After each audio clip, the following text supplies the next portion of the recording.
نحمده ونصلي ونسلم على رسوله الكريم اما بعد بسم اللہ الرحمن الرحیم رب اشرح لي صدری ویسر لي امری واحلل عقدۃ من لسانی یفقهوا قولی صدق اللہ العظیم۔ بزرگان ملت، برادران اسلام، آج کی نشست میں آپ کی خدمت میں قرآن پاک کے 9ویں سپارے قال الملأ کا خلاصہ پیش کیا جائے گا۔ گزشتہ پارے کے اختتام پر حضرت شعیب علیہ السلام اور ان کی قوم کا تذکرہ شروع ہوا تھا، اور جو کہ اس پارے کے آغاز میں بھی چل رہا ہے۔ حضرت شعیب علیہ السلام نے اپنی قوم کو شرک سے منع کیا، معاشی بددیانتی کے جتنے کام تھے، جھوٹ کے ذریعے کمانا، ملاوٹ کے ذریعے کمانا، کم ناپنا تولنا، ڈکیتی، ناجائز قبضے، ملاوٹ، ناجائز ذخیرہ اندوزیاں، سود خوریاں، جتنے معاشی جرائم تھے، ان سب سے شعیب علیہ السلام نے اپنی قوم کو منع فرمایا اور ان کو صحیح راہ دکھلائی اور ان کو حلال راستے پر چلتے ہوئے رزق کمانے کی تلقین کی، اور ساتھ ساتھ یہ بھی بتایا کہ جب تم اللہ کے حکم کو مان کر، توحید کو مان کر حلال طریقے سے رزق کماؤ گے تو کیسے اللہ کی مدد تمہارے شامل حال ہو جائے گی، اور کیسے اللہ اپنے اوپر بھروسہ کرنے والوں کو دنیا اور آخرت میں کیسے ان کے لیے اپنی رحمت کے خزانے کھول دیا کرتا ہے۔ یہ سب کچھ بتایا، لیکن قوم نے مسلسل انکار کیا اور حضرت شعیب علیہ السلام کو بھی دھمکانے لگ گئے۔ پروردگار عالم کی طرف سے سنت الہی ادا ہوتی ہے اور شعیب علیہ السلام کی قوم انجام بد کا شکار ہو کر ہلاک ہو جاتی ہے۔ اور قرآن بیان کرتا ہے کہ انبیاء کرام علیہ السلام کی تکذیب کرنے والوں کا یہی انجام ہوا کرتا ہے، اور ان پر پھر طرح طرح کے امتحانات آیا کرتے ہیں، وہ طرح طرح کی عذاب کی مختلف صورتوں سے گرفتار کیے جاتے ہیں، اور انبیاء کرام علیہ السلام کی جو اطاعت کرنے والے لوگ ہوتے ہیں، ایسے ایمان والوں اور متقی لوگوں پر اللہ آسمان و زمین کی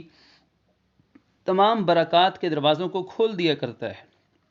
انہیں امن عطا ہوتا ہے، انہیں برکت دی جاتی ہے، ان کے ہر کام کے اندر اللہ کی مدد شامل حال ہوتی ہے۔ رب اعلان کرتا ہے کہ کیا بستی والے ہماری جو نافرمانی کرتے ہیں یہ اس بات سے مطمئن ہو چکے ہیں کہ اللہ کا عذاب اچانک کبھی ان پر نہیں آ سکتا؟ کیا جب یہ سو رہے ہوں، کیا جب یہ اپنے ان ناجائز کام دھندوں کے اندر مبتلا ہوں تو کیا اللہ کی تدبیر سے یہ لوگ بے پرواہ ہو گئے ہیں؟ انسانوں کو قرآن جھنجھوڑتا ہے کہ دیکھو یہ پچھلی قوموں کے واقعات تمہارے لیے عبرت پذیری کا سامان ہونے چاہیے، تمہیں اب سمجھ لینا چاہیے کہ یہ حالات اللہ نے جو بیان کیے عبرت کے لیے بیان کیے ہیں۔ پھر اس کے بعد اگلے رکوعات کے اندر اللہ رب العالمین نے حضرت موسیٰ علیہ السلام کا تذکرہ بہت تفصیل سے کیا ہے اور تفصیلی ذکر ہوا ہے، اور قرآن بیان کرتا ہے کہ حضرت شعیب علیہ السلام کی اس قوم کی ہلاکت کے بعد خالق کائنات نے حضرت موسیٰ علیہ السلام اور ان کی قوم کو اپنی نشانیاں دکھائی ہیں، اور فرعون کو سب سے پہلے ان کی قوم پر ظلم کرنے سے منع فرمایا، اور حضرت موسیٰ علیہ السلام کی تشکیل کی گئی، ان کو مبعوث کیا گیا فرعون کی اور اس کے سرداروں کی طرف، اور نشانیاں دے کر بھیجا، لیکن انہوں نے انکار کیا۔ اور قرآن کہتا ہے کہ دیکھ لو کہ ایسے فسادیوں کا انجام کیا ہوا کہ موسیٰ علیہ السلام نے جب فرعون سے کہا کہ میں اللہ رب العالمین کا رسول ہوں تیری طرف، اور مجھ پر یہ بات لازم ہے کہ میں سچ اور حق کے سوا کچھ نہ کہوں، اور میرے رب نے مجھے نشانی دے کر تیری طرف بھیجا ہے، لہذا تو میری بات مان لو اور تم بنی اسرائیل کو میرے ساتھ جانے دو۔ لیکن اور ان کے حضرت موسیٰ علیہ السلام نے اللہ کے حکم سے اپنے عصا کو زمین پر ڈالا اور وہ اژدہا بنا، اور اپنے ہاتھ کو بغل سے نکالا تو وہ سورج سے زیادہ روشن تھا۔ ساری قوم نے، فرعون نے، اس کے سرداروں نے یہ معجزات مشاہدہ کیے، مگر پھر بھی تکبر کی راہ اپنائے رکھے۔ سرداروں نے کہا کہ فرعون سے کہ یہ تو بڑا جادوگر لگتا ہے، بڑا پڑھا لکھا جادوگر ہے، اور یہ چاہتا ہے کہ تمہیں تمہاری زمین سے نکال دے۔ تو وزیر اعظم صاحب کو اس کے مشیروں نے غلط مشورے دینا شروع کر دیے، اور خود بھی ڈوبے اور فرعون کو بھی ڈبو ڈالا، اور پھر آخر کار اس کے وزیروں و مشیروں نے مشورہ دیا کہ ایسا کرتے ہیں کہ اس کے ساتھ باقی ملک کے تمام بڑے جادوگروں کو بلا کر مقابلہ کرواتے ہیں. اس طرح موسیٰ ان جادوگروں کا مقابلہ نہیں کر پائے گا اور معاذ اللہ یہ اس کی عزت باقی نہیں رہے گی اور پھر اس کا اثر و رسوخ معاشرے کے اندر ختم ہو جائے گا. یہی طریقہ کار ہوتا ہے ہمیشہ سے باطل قوتوں کا کہ جب ان کے پاس حق کو مٹانے کا اور کوئی راستہ نہیں رہتا تو پھر وہ سازشوں کے تانے بانے بننا شروع کر دیتے ہیں. یہاں مقابلہ تو نظریات کا تھا. حضرت موسیٰ علیہ السلام کی دعوت حق تھی اور فرعون کا باطل نظریہ تھا. تو پھر ہونا تو یہ چاہیے تھا کہ افکار کا باہمی موازنہ کیا جاتا کہ کس کی رائے ٹھیک ہے، کون حق پر ہے. تو رائے اور عقیدے کے حق یا باطل ہونے کی بات نہیں ہے، بات تو یہاں تکبر کی ہے، انانیت کی ہے، بغض، اناد اور کینے کی ہے، دنیا پرستی کی ہے اور حب جاہ اور حب مال کی ہے، اپنی بادشاہت کی لالچ ہے، اپنی کرسیوں کی ہوس ہے. تو یہی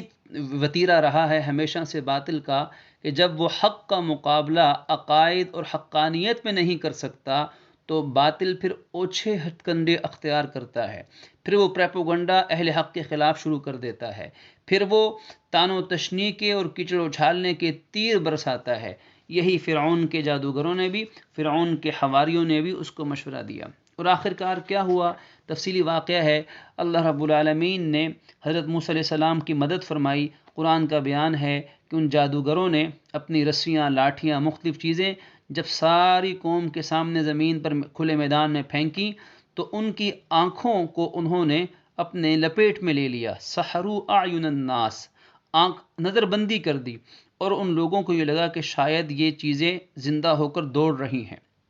لیکن موسیٰ علیہ السلام نے وحی الہی سے اپنی لاٹھی کو جب زمین پر ڈالا تو وہ بڑا اژدہا بنا اور ان تمام جادوگروں کی باطل چیزوں کو نگل گیا. اور پھر کیا ہوا؟ پھر ایک انقلاب برپا ہو گیا. وہ تمام جادوگر جو اپنی فیلڈ کے ماہر جادوگر تھے اور واقعی جادوگری کو جانتے تھے، جب انہوں نے معجزہ موسوی کو دیکھا تو فوراً ایمان قبول کیا. قالوا آمنا برب العالمین، ایک لمحے کا بھی توقف نہ کیا، فوراً ایمان قبول کر دیا اور کہا کہ ہم رب العالمین، رب موسیٰ اور ہارون پر ایمان لے کر آتے ہیں. کیونکہ وہ جادوگر جانتے تھے کہ ہم نے جو کیا ہے وہ جادو ہے اور جو موسیٰ کے ذریعے ظاہر ہوا ہے یہ جادو نہیں، یہ اللہ کے نبی کا سچا معجزہ ہے. لہٰذا وہ اس بات کو سمجھے اور فوراً ایمان قبول کر لیا. اب اس پر پھر فرعون آگ بگولا ہوا اور کہا کہ تم نے یہ کیا کیا؟ مجھ سے پوچھے بغیر ایمان قبول کر لیا، میں تمہارے ہاتھ پاؤں خلاف سے الٹی سم سے کاٹ ڈالوں گا. اور لیکن ان جادوگروں کا جو بھی نو مسلم تھے ان کا ایمان کیسا زبردست مضبوط ہو گیا چند لمحوں کے اندر. انہوں نے کہا کہ تو جو کرنا چاہتا ہے کر لے، جو تو کر سکتا ہے کر لے، لیکن ہم اب اس ایمان کو نہیں چھوڑ سکتے، اس ایمان کو نہیں چھوڑ سکتے. موسیٰ علیہ السلام نے اپنی قوم سے کہا کہ تم اللہ سے مدد مانگو اور صبر کرتے رہو. اللہ کی زمین بڑی وسیع ہے، وہ جسے چاہتا ہے اس زمین کی بادشاہت اور زمین کی لگام اس کے ہاتھ میں تھما دیتا ہے. تو خیر طرح طرح کے آزمائشوں کے اندر بنی اسرائیل مبتلا ہوتے رہے اور آخر کار پھر اللہ رب العالمین کی طرف سے فرعون اور اس کے سرداروں اور فرعون کی قوم پر پروردگار عالم کی طرف سے طرح طرح کی آزمائشیں آئیں. فرعون اور فرعون کے سرداروں اور وزیروں کو طرح طرح سے اللہ پاک نے اپنی نشانیاں دکھا کر اس نافرمانی کے راستے سے روکنا چاہا. ان پر کہیں تیز بارشیں ہوئیں، سیلاب طوفان برپا ہوئے. پھر موسیٰ علیہ السلام سے دعا کروائی کہ اپنے رب سے دعا مانگیں کہ یہ بارشیں رک جائیں، تھم جائیں. آپ نے دعا مانگ دی اور اس دعا کے نتیجے میں وہ جو بارشوں اور طوفان کا پانی تھا وہ زمین کی پیداوار کا ذریعہ بن گیا، کھیتی اور ہریالی آ گئی. پھر نافرمانی میں لگ گئے. اللہ نے پھر یہ کیا کہ ان پر ٹڈی دل جو ہے وہ ان کا عذاب آ گیا اور جو ہے آ کے انہوں نے جب سب سبزہ بالکل صاف کر دیا، سارے کھیت کھلیان سارے ختم کر دیے، تو پھر دعا مانگنے کے لیے آ گئے۔ موسیٰ اپنے رب سے دعا مانگیے، اللہ ہمیں اپنی اس عذاب سے بچائے۔ آپ نے پھر دعا کر دی، انہوں نے جو غلہ بچا تھا اس کو محفوظ کر دیا، اور محفوظ کر کے جب دیکھا کہ اب کوئی مشکل نہیں ہے، پھر نافرمانی شروع کر دی۔ اللہ کا عذاب آیا کہ اس جمع شدہ غلے اور اناج کے ذخیرے کے اندر گھن لگ گئی، اور وہ سارا غلہ اور کھانے پینے کی چیزیں وہ ضائع ہونے لگ گئے۔ پھر دوڑے، موسیٰ دعا مانگی، آپ نے پھر دعا مانگ دی اللہ کی طرف سے۔ پھر وہ عذاب اور آزمائش ٹلی، جب حالات بہتر ہوئے تو پھر نافرمانی شروع کر دی، تو اللہ نے ان پر پھر کیا کیا، مینڈکوں کا عذاب ان پہ نازل کر دیا۔ ہر طرف مینڈک، ہر طرف مینڈک، کھانے کی چیز میں، پینے کی چیز میں، حتیٰ کہ بات کرنے کے لیے منہ کھولتے ہیں تو مینڈک صاحب جمپ لگا کر منہ میں گھس جاتے ہیں۔ شدید پریشان ہوئی فرعون اور اس کی قوم، پھر موسیٰ علیہ السلام سے دعا کروائی، آپ نے پھر دعا مانگ دی، پھر دعا مانگ لی، اللہ کی طرف سے حالات بہتر ہوئے، تو پھر اسی پرانی نافرمانی پر چل پڑے۔ تو بار بار وعدہ خلافی، دعا منگواتے، جب حالات بہتر ہوتے پھر وہی نافرمانی کرتے۔ اللہ ہمیں ایسے حالات سے بچائے کہ جب اللہ آزمائشیں اور اپنی نشانیاں دکھائے اور ہم پھر بھی نشانیوں کو دیکھ کر عبرت نہ پکڑیں، تو یہ تو قوم فرعون کی عادت تھی، اور ایسی عادتوں والوں کا انجام بھی پھر قوم فرعون اور فرعون سے الگ نہیں ہوا کرتا۔ حتیٰ کہ پھر ان پر پریشانی کیا آئی کہ پانی خون بنا دیا گیا۔ اب نہ پینے کے لیے پانی ہے، حتیٰ کہ اگر پانی پینے کے لیے گلاس برتن منہ سے لگاتے ہیں تو وہ فوراً خون بن جاتا ہے، خون، ہر چیز پانی خون بن گیا۔ تو یہ عذاب ان پر آیا، لیکن وہ پھر بھی باز نہ آئے، اور آخر کار وہ ہوا جو ہمیشہ ایسی قوموں کے ساتھ ہوتا ہے۔ اللہ کی پناہ ہے، آخر کار فرعون کو اللہ نے غرق کیا، اس کے وزیروں، مشیروں اور اس کا ساتھ دینے والوں اور تمام ہم نواؤں کو اللہ پاک نے خونی موجوں کے سپرد کر کے انہیں ہلاک کیا، اور فرعون کی لاش کو ہمیشہ کے لیے اللہ نے تمام انسانیت کے لیے عبرت کا نشان بنایا۔ فرعون سے نجات ملی، اللہ پاک نے مصر و شام کی وراثت بنی اسرائیل کو عطا کر دی، لیکن پھر اب بنی اسرائیل اپنے اوپر اللہ کی رحمتوں کو فراموش کر کے نافرمانی میں لگ گئے، اور موسیٰ علیہ السلام نے جتنی انہیں تعلیم دی تھی، اور خاص طور پر جو توحید کی تعلیم دی تھی کہ اللہ کے سوا کسی کی عبادت مت کرنا، اس حکم کو بھی چھوڑ دیا، اور انتہائی گستاخانہ مطالبہ کیا کہ ہم تو اللہ کو جب تک دیکھ نہیں لیتے اس وقت تک ہم اس کی اطاعت بھی نہیں کر سکتے، تو ہم دیکھیں گے تو رب کو مانیں گے،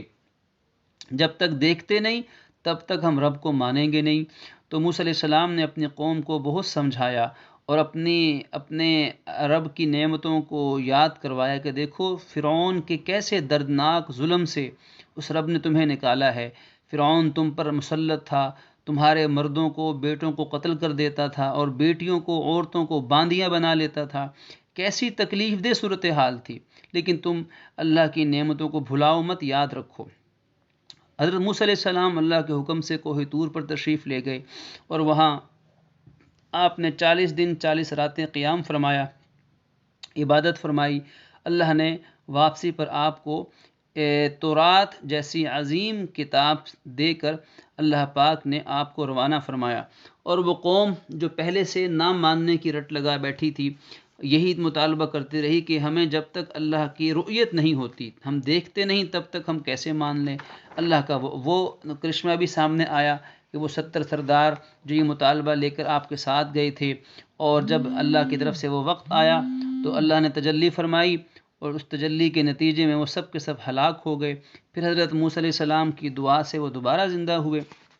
آپ تورات کی تختیاں لے کر اپنی قوم کے پاس دوبارہ پہنچے اور کہا کہ ان پہ عمل کرو۔ قوم نے پھر ماننے سے انکار کر دیا، اور فرمایا کہ ان کے تکبر کی وجہ سے اور گوسالہ پرستی، جب موسیٰ علیہ السلام کوہ طور پر عبادت میں مصروف تھے تو سامری جادوگر اور اس کے ٹولے نے قوم میں بت پرستی کو رواج دے دیا تھا، اور گائے کا بچڑا بنا کر اسے معبود بنا کر اس کی پوجا پاٹ شروع کر دی تھی، اور اپنے طور پر بڑے خوش ہو رہے تھے کہ ہم نے وہ خدا ڈھونڈ لیا جس کو ہم دیکھ سکتے ہیں، چھو سکتے ہیں، جس کا مشاہدہ کر سکتے ہیں۔ تو موسیٰ علیہ السلام جب واپس لوٹے تو شدید غصے میں تھے، شدید غصے میں تھے، اور اس غصے کی حالت میں ہی اپنے بھائی حضرت ہارون علیہ السلام کو بھی ڈانٹا اور ساری صورتحال کا جائزہ لیا۔ حضرت ہارون نے عذر پیش کیا کہ یہ قوم تو میرے بس میں نہ تھی، بات نہ مانتی تھی، اور پھر حضرت اللہ تعالیٰ کی طرف سے پھر اس قوم پر آزمائش اتری۔ چنانچہ جن لوگوں نے گوسالہ پرستی کا آغاز کیا ان پر اللہ کی طرف سے عذاب نازل ہوا۔ حضرت موسیٰ علیہ السلام کہ اس تذکرے کے اندر اللہ رب العالمین نے امت مسلمہ کی بشارت بھی سنائی ہے اور واضح فرمائی تھی کہ پروردگار عالم نے فرمایا تھا کہ میں اپنی رحمت کو لکھوں گا ان لوگوں کے لیے جو پرہیزگار ہوں گے، زکوٰۃ دینے والے ہوں گے، ہماری نشانیوں پر ایمان لانے والے ہوں گے، جو کہ رسول نبی امی کی پیروی کرنے والے ہوں گے،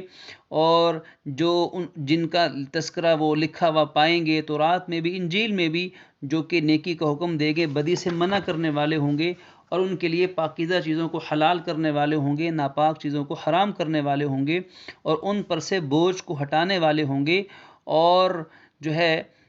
جو ان پر ایمان لائیں گے اور ان کی عزت کریں گے اور ان کی مدد کریں گے اور اس نور کی پیروی کریں گے جو ہم نے ان کے ساتھ قرآن کی صورت میں نازل کیا ہوگا، یہی لوگ فلاح پانے والے ہوں گے۔ یہ آیت نمبر 197 کے اندر خالق نے یہ تذکرہ فرمایا کہ کوہ طور پر موسیٰ علیہ السلام کے سامنے اللہ رب العالمین نے اس امت محمدیہ اور نبی اکرم صلی اللہ علیہ وسلم کے آنے کی بشارت اس وقت بھی سنا دی تھی، اور فرمایا کہ اے لوگو، میں تم سب کی طرف اللہ کا رسول ہوں۔ نبی مکرم صلی اللہ علیہ وسلم کی نبوت عالمگیر نبوت ہے، تمام انسانوں کے نبی ہیں۔ پھر اس کے بعد اصحاب السبت کا ذکر ہے، ہفتے والوں کا، جنہوں نے اللہ کے حکم کو مذاق بنایا اور ہفتے کے دن بھی ہیلے بہانوں سے مچھلی کا شکار کرنے لگ گئے تھے، حالانکہ اس سے ان کو منع کیا گیا۔ آخرکار ان پر اللہ کا عذاب آیا، اور بنی اسرائیل کے اس طبقے پر بھی ان کی شکلیں صورتیں مسخ کر دی گئیں، اور ہمیشہ کے لیے ان کو بھی عبرت کا نشان بنایا گیا۔ پھر اس کے بعد پروردگار عالم نے یہود کی مذمت کی کہ انہوں نے تورات کے اندر اپنی طرف سے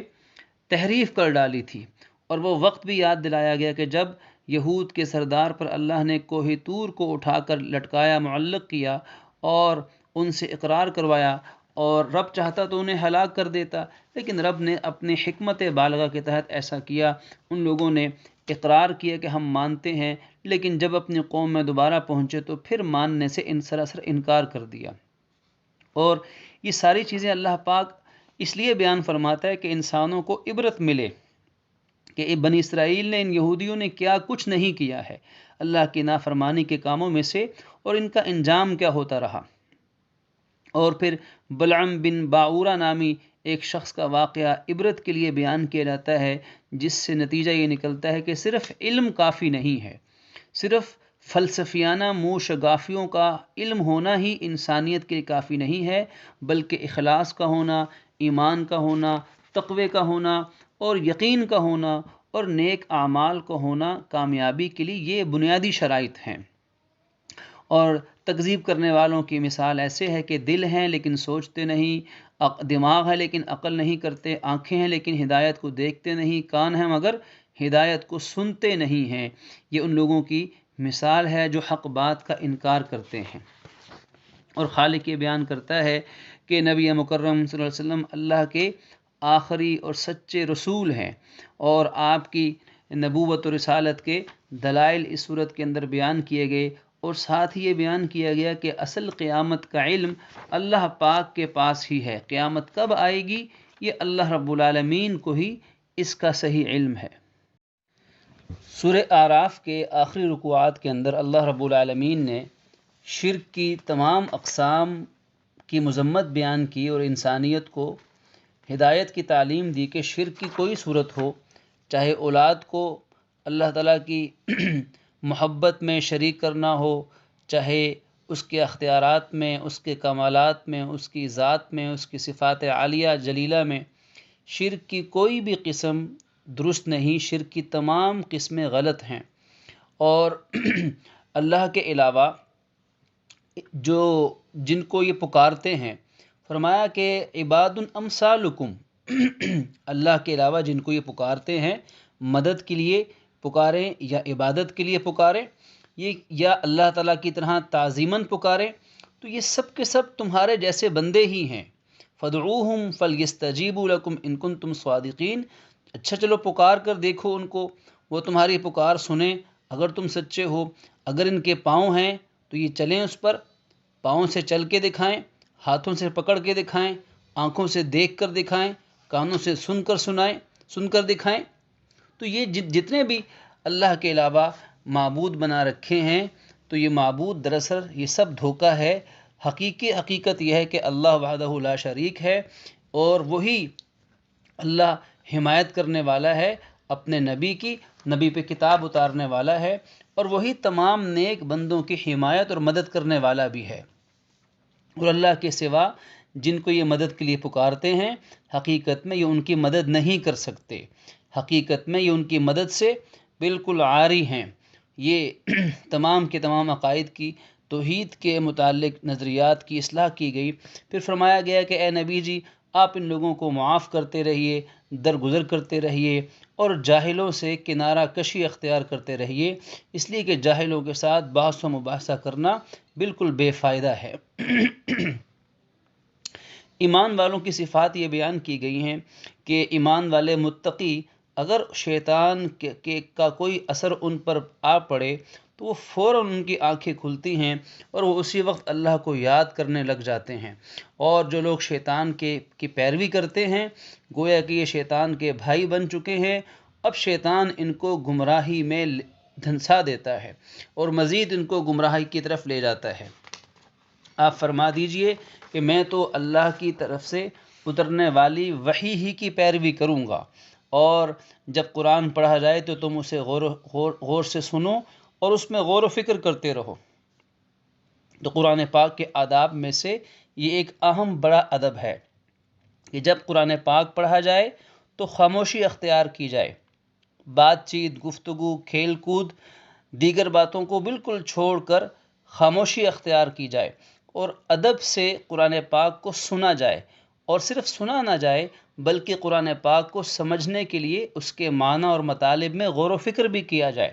تو اس طرح انشاءاللہ جب قرآن پاک کو ادب سے سنا جائے گا، اس کو سمجھنے کی کوشش کی جائے گی، اللہ پاک اس کی سمجھ بھی عطا فرمائیں گے، اور جب سمجھ مل گئی، جب قرآن کا فہم عطا ہو گیا، تو انشاءاللہ عمل کی توفیق بھی مل جائے گی۔ تو اللہ تعالیٰ نے قرآن پاک کے سماعت کے آداب بیان فرمائے۔ اللہ کو یاد کرنا ہے تو کیسے یاد کرنا ہے؟ عاجزی کے ساتھ، انکساری کے ساتھ یاد کرنا ہے، بہت چیخ کر، چلا کر، واویلا کر کے، غیر وقار کے جتنے طریقے ہیں ان سب کو چھوڑ کر اللہ کو تعالیٰ کو پورے ادب کو خشوع کے ساتھ یاد کرنا چاہیے اور غفلت سے بچنا چاہیے۔ سورہ اعراف کے بعد اگلی سورہ انفال ہے۔ سورہ انفال میں مال غنیمت کی تقسیم کے حوالے سے اس میں احکامات ہیں، اسی مناسبت سے اس کا نام سورہ انفال ہے۔ یہ سورہ مدنی ہے اور جنگ بدر کے بعد نازل ہوئی، اور جنگ بدر کا پس منظر خلاصتاً یہ ہے کہ 13 سالہ مکی زندگی میں مسلمانوں نے ہمیشہ صبر و استقلال سے کام لیا اور ایک پتھر تک اٹھا کر کفار کی طرف نہ پھینکا، لیکن اللہ رب العالمین نے آخرکار جب ظلم حد سے بڑھتا ہے تو فنا ہو جاتا ہے، اللہ رب العالمین نے اپنے حبیب صلی اللہ علیہ وسلم کو جہاد کی اجازت عطا فرمائی اور اہل ایمان کو بھی جہاد کا حکم عطا فرمایا۔ چنانچہ سن 2 ہجری میں نبی اکرم صلی اللہ علیہ وسلم کی معیت میں، آپ کی سربراہی میں، امت مسلمہ کا کفار کے ساتھ یہ پہلا اور بڑا سب سے بنیادی معرکہ برپا ہوا، جسے غزوہ بدر کے نام سے یاد کیا جاتا ہے۔ یہ غزوہ بدر کفر و اسلام کا وہ پہلا بنیادی معرکہ تھا جس میں اللہ رب العالمین نے اہل ایمان کی اپنی خاص رحمت سے غیبی مدد فرمائی، غیبی تائید انہیں عطا فرمائی، اور پروردگار عالم نے ایسی عظیم الشان فتح عطا فرمائی کہ جس کے اثرات انشاءاللہ رہتی دنیا تک رہیں گے، اور کفار کو اس زخم کی تکلیف اور اس کا گھاؤ آج تک کبھی نہیں بھولا. یہ اسلام کی ایسی عظیم الشان فتح تھی جسے غزوہ بدر کہا جاتا ہے. اسی کے بعد یہ سورہ مبارکہ نازل ہوئی جس میں انفال کے بارے میں فرمایا گیا کہ مال غنیمت حقیقت میں اللہ کے لیے ہے، اس کے رسول کے لیے ہے، اس لیے کہ اللہ کی مدد سے اور نبی اکرم صلی اللہ علیہ وسلم کی سربراہی میں یہ فتح نصیب ہوتی ہے. اور ایمان والوں کو چاہیے کہ اللہ سے ڈرتے رہیں، آپس میں کوئی اختلاف رائے ہو جائے تو صلح کرتے رہیں اور اللہ رسول کی اطاعت کرتے رہیں. یہی ایمان والوں کی شان ہے. اور ایمان والوں کی صفات یہ ہیں کہ جب اللہ کا نام لیا جاتا ہے تو ان کے دل اللہ کے خوف سے کانپ اٹھتے ہیں، اور جب اللہ کی نشانیاں پڑھی جاتی ہیں، جب ان پہ اللہ کا کلام پڑھا جاتا ہے تو ان کے ایمان میں اور اضافہ ہو جاتا ہے، اور وہ اللہ پر پورا یقین رکھنے والے ہیں، بھروسہ کرنے والے ہیں. وہ نماز قائم کرتے ہیں، وہ اللہ کے دیے ہوئے میں سے خرچ کرتے ہیں. یہی حقیقت میں سچے مومن ہیں. ان کے لیے ان کے رب کے ہاں بڑے درجات ہیں، مغفرت ہے اور بہترین عزت والا رزق ہے. اللہ رب العالمین نے جا بجائے صورت کی ابتدائی آیات کے اندر، ابتدائی رکوعات کے اندر غزوہ بدر سے متعلق مختلف تعلیمات عطا فرمائیں، اور اس کے بعض جگہ صراحت سے، بعض جگہ اشارتاً ہدایات عطا فرمائیں کہ اللہ پاک نے کیسے حکمت کے ساتھ، کیسے اپنے حکیمانہ قدرت کے ساتھ اہل ایمان کو غزوہ بدر تک پہنچایا، اور کیسے کفار کو شکست عطا فرمائی. اگرچہ بعض مسلمان شروع میں یہ چاہ رہے تھے کہ ہمارا مقابلہ مشرکین مکہ کے جنگجوؤں کے بجائے ابو سفیان کے تجارتی قافلے سے ہو جائے، لیکن اللہ پاک کو جو منظور تھا اللہ پاک نے وہ مکمل کیا اور مسلمانوں کی مدد فرمائی اور کفار کو عبرتناک شکست سے دوچار کیا. اور اس غزوے کے اندر اللہ تعالیٰ کی رحمت سے فرشتے نازل ہوئے، مسلمانوں پہ اونگ بھی طاری کی گئی جس سے مسلمان تر و تازہ ہو گئے، اور وہ اونگ کا آ جانا مسلمانوں کے لیے اللہ کی رحمت کا ذریعہ بن گیا. ایک طرف مسلمانوں کا لشکر تھا جس کے سربراہ نبی مکرم صلی اللہ علیہ وسلم تھے، اللہ تعالیٰ کی مدد سے وہ میدان میں اترے تھے، مسلمانوں کے دلوں میں ایمان تھا. اور دوسری طرف ابو جہل تھا، مشرکین مکہ تھے، سرداران مکہ تھے، ان کے دلوں میں کفر تھا، شرک تھا، منافقت تھی، تکبر کے جراثیم پائے جاتے تھے، اور فحش مناظر تھے، اور ابلیسی سائے میں وہ لوگ لڑنے کے لیے آ رہے تھے. خالق نے یہ معرکہ برپا ہوا تو ساری دنیا کو بتا دیا کہ اس حق و باطل کے معرکے میں، اس روحانیت اور مادیت کے اس معرکے کے اندر کس طرح اللہ نے حق کو فتح یاب کیا اور باطل کو سرنگو کیا، اور کیسے اللہ نے روحانیت کو مادیت پہ غالب فرمایا، اور فرمایا کہ جو اللہ اور اس کے رسول کی نافرمانی کرے گا، جو اللہ اور اس کے رسول کی مخالفت کرے گا، تو ایسوں کے لیے اللہ نے ایسا ہی شدید عذاب تیار کر رکھا ہے. اے ایمان والو، جب تمہارا مقابلہ کفار کے ساتھ میدان جنگ میں ہو جائے تو پھر پیٹھ پھیر کر مت بھاگو. ہاں، اگر کوئی چال کے طور پر ہو یا اپنی قوت کو جمع کرنے کے لیے ہو پھر تم لوٹ کر جا سکتے ہو، اور اگر کوئی ایسی بات نہ ہوئی، میدان جنگ میں اگر تم ڈر کر بھاگ گئے، میدان چھوڑ کر بھاگ گئے، تو یاد رکھنا تم واپس آؤ گے تو اللہ کا غضب ساتھ لاؤ گے اور تمہارا ٹھکانہ جہنم بن جائے گا. لہٰذا مسلمان کو میدان جنگ میں گھبرانا نہیں چاہیے اور ثابت قدم رہنا چاہیے. نبی اکرم صلی اللہ علیہ وسلم نے اللہ تعالیٰ کے حکم سے جب میدان جنگ میں جنگ برپا ہوئی تو اپنے ہاتھ میں مٹھی میں کنکریاں بھر کے کفار کی طرف پھینکی اور 3 مرتبہ فرمایا شاہت الوجوہ، شاہت الوجوہ، شاہت الوجوہ. اللہ کا کرنا ایسے ہوا کہ وہ کنکریاں سارے کفار کی آنکھوں میں چلی گئیں اور وہ اپنی آنکھیں ملنے لگ گئے. مسلمانوں نے ان پر تابڑ توڑ حملے کیے اور کفار کی صفوں کو اللہ کے حکم سے تہس نہس کر کے رکھ دیا. اور یہ ایسی شاندار فتح نصیب ہوئی کہ مسلمانوں کو فتح نصیب ہوئی. 70 کفار بڑے بڑے سردار مارے گئے اور 70 کے قریب ان کے قیدی بنے. اللہ پاک ایمان والوں کو حکم دیتے ہیں کہ تم اللہ رسول کی اطاعت کرتے رہو اور ان کے حکم سے منہ مت پھیرو اور ان لوگوں کی طرح مت ہو جاؤ جو کہتے ہیں کہ ہم نے سن لیا لیکن وہ سنتے نہیں ہیں۔ یہ زمین پر چلنے پھرنے والے جانداروں میں سب سے بدتر مخلوق ہیں جو گونگے بہرے ہیں اور کچھ سمجھ بھی نہیں رکھتے ہیں۔ اے ایمان والو، جب تمہیں اللہ رسول کے حکم کے لیے تعمیل کے لیے بلایا جائے تو فوراً کہا مانو، اطاعت میں تاخیر نہ کرو، اس لیے کہ جو ہی اللہ رسول کا حکم پتہ چل جائے تو عمل کی فوراً کوشش کرنی چاہیے، کہیں دل پھر نہ جائے معاذ اللہ، کہیں اس وقت نیکی کرنے کا ارادہ ہے اور انسان نیکی نہ کرے اور کچھ دیر کے بعد دل بدل جائے۔ جیسے نماز کا حکم آیا، اذان ہوئی تو اب کیا حکم ہے کہ فوراً اٹھ کے نماز کی تیاری میں لگ جائیں۔ اگر اس وقت نماز کی تیاری میں نہ لگے پھر جماعت بھی نکل جائے گی اور ہو سکتا ہے کہ نماز بھی قضا ہو جائے۔ یہی طریقہ کار اور یہی حکم ہر عمل کے اندر ہے کہ جب اللہ رسول تمہیں بلائیں، تمہیں کوئی حکم دیں تو فوراً تم اطاعت کرو۔ اور یہاں خاص جہاد کے بارے میں فرمایا کہ جب تمہیں اللہ رسول بلائیں تو تم فوراً کہا مانو، تمہیں جب اس چیز کی طرف بلائیں لما یحییکم، جو تمہاری زندگی کا سامان ہے۔ اس سے پتہ چلا کہ جہاد امت مسلمہ کے لیے پیغام حیات ہے،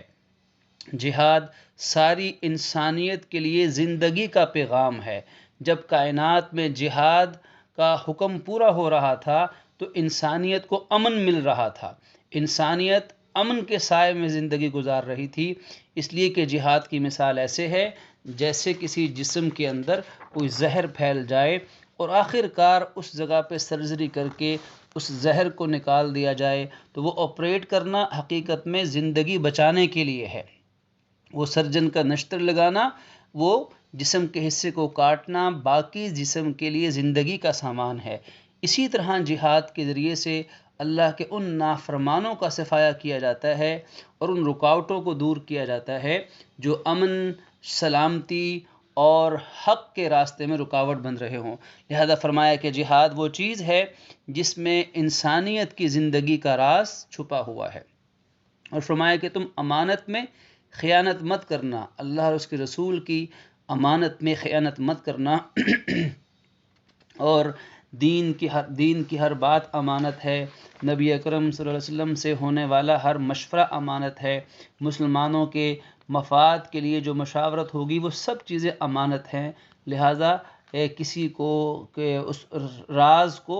کسی تک پہنچا کر اس میں خیانت کا ارتکاب مت کرو، اور یاد رکھو کہ تمہارے مال و دولت اور تمہاری یہ دنیا کی چیزیں یہ سب آزمائش ہیں، آزمایا جائے گا۔ اے ایمان والو، اللہ سے ڈرتے رہو اور تو اللہ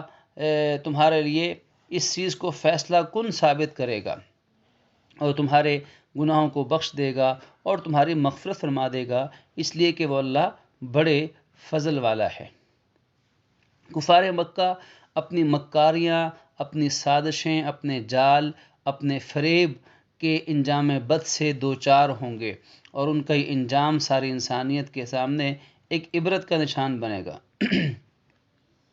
اور وہ یہ دعائیں کرتے تھے کہ ہم پر آسمان سے پتھر برس جائیں۔ ابو جہل دعا کیا کرتا تھا کہ ہم میں سے جو سچا ہے اسے عبرت کا نشان بنا دیا جائے، تو ابو جہل پر گویا کہ اللہ کی طرف سے غزوہ بدر آسمانی پتھروں کی بارش ثابت ہوا کہ اس سمیت باقی تقریباً 69 کے قریب بڑے کفار مارے گئے، اور یہ اللہ کی طرف سے یہ ثابت ہوا کہ اللہ کے نبی صلی اللہ علیہ وسلم سچے نبی ہیں، اور ابو جہل اور اس کے ہم نوا یہ سب لوگ باطل پر ہیں۔